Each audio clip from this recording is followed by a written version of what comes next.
Nightmare Alley, directed by Guillermo del Toro, the man behind Blade 2, Pan's Labyrinth, Hellboy, The Shape of Water, and what's probably my favorite so far from his catalog, Pacific Rim. And the film stars Bradley Cooper, Willem Dafoe, Cate Blanchett, Toni Collette, and Rooney Mara. So Nightmare Alley follows Stan, a man who's down on his luck with no place to go, who finally catches a break when he's offered an opportunity to join a traveling carnival. And in this traveling carnival, he's able to learn a few valuable skills that completely change the trajectory of his life in a fortunate and unfortunate way. So I must admit that I'm actually not the biggest fan of Guillermo del Toro, but when he's got a winner on his hands, I mean, it's pretty much undeniable, at least for me anyway. And Nightmare Alley is clearly a winner in my opinion. I mean, as far as, well-directed and written pieces of work goes in the, land of great filmmaking, I absolutely love the color palette for this movie and the noir, mysterious, and even somewhat fantasy vibes I got from it. I mean, the characters here, they just really have depth and substance to them. And, you get that vibe pretty much with every character throughout this movie, and you feel like they all have some sort of story behind them. Now, whether or not if we actually get that story or not as viewers, you can still feel the experiences that they may have encountered to actually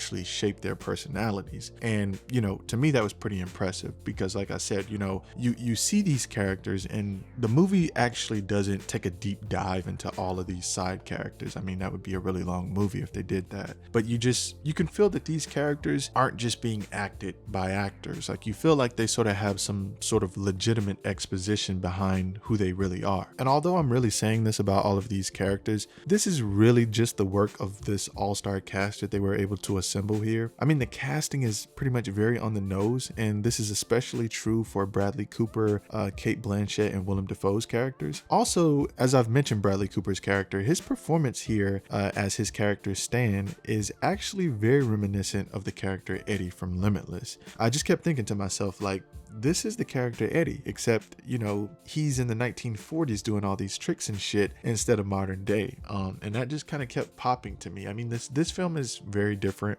but there are just a lot of similarities, not even just natural, normal similarities between his performances, but these characters are very, very similar. I mean, as far as where they come from, how they end up later in the film. Same thing with Eddie's character. I mean, if you can kind of think back, I don't really want to give away anything about this film, but I'll explain Limitless, I guess, which will somewhat give away where this film sort of goes. But in Limitless, we all know that Eddie is just kind of a guy who's sort of a loner. He doesn't really have much going on in his life. He's somewhat of a failure. And, of course, once he's able to get a hold of this drug, he becomes a completely different person and it changes his life.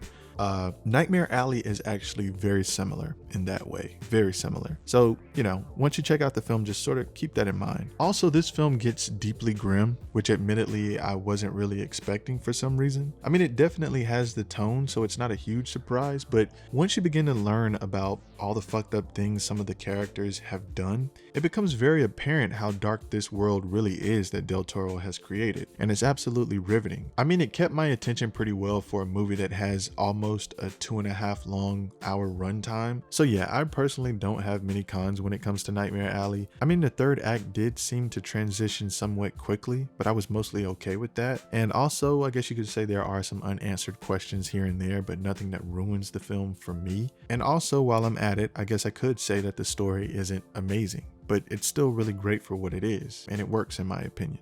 So, I'm giving Nightmare Alley an 8.5 out of 10.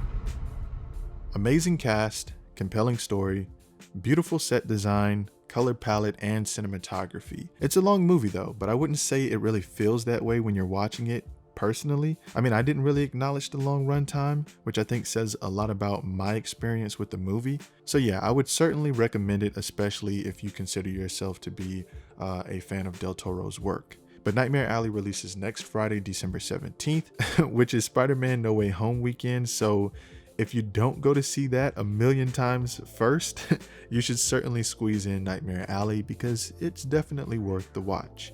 But there you have it, and if you enjoyed the content, you know what to do. Thank you for watching.